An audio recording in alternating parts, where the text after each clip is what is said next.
कि राह चलीला टटोकेला सोनार सैया जी, राह चलीला टटोकेला सोनार सैया जी, काहे नथिया गरबला उधार सैया जी, काहे नथिया गरबला उधार सैया जी, राह चलीला टटोकेला सोनार सैया जी। इनके लिए जोरदार ताली बजना चाहिए जी। राह चलीला टटोकेला सोनार तालियां हो तालियां। नथिया गरबला उधार सैया जी, काहे नथिया गरबला उधार राजा जी।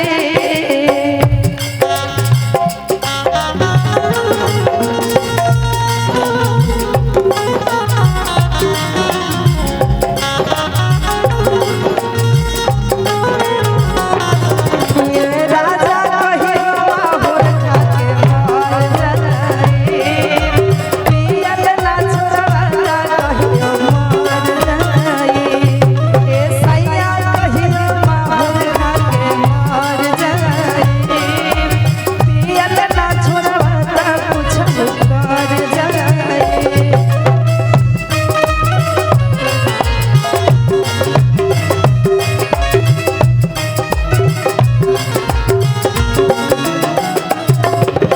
और कहे नहीं चल धोके रहिया चाहे चल धोके गले,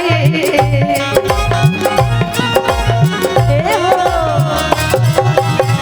कहेला कि हेने आवा ए हो फूल झरे, सोना कहेला कि हेने आवा ए हे फूल कले,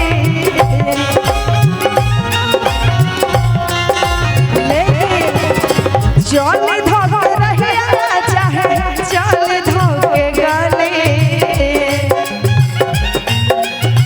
ए हो कहेला कि हेने आवा ए हे फूल झरे,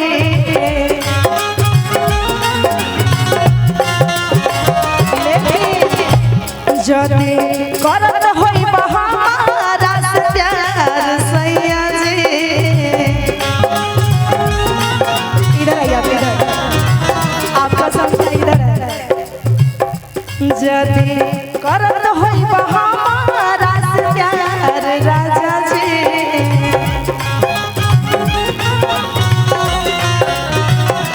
ए हो जाके आजू चुका उधार सैया जी,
चाहिए अगर अच्छा वाह। गाओ। और हम आग्रह करेंगे हमारे जितने पीछे वाले नौजवान लोग जो खड़े हैं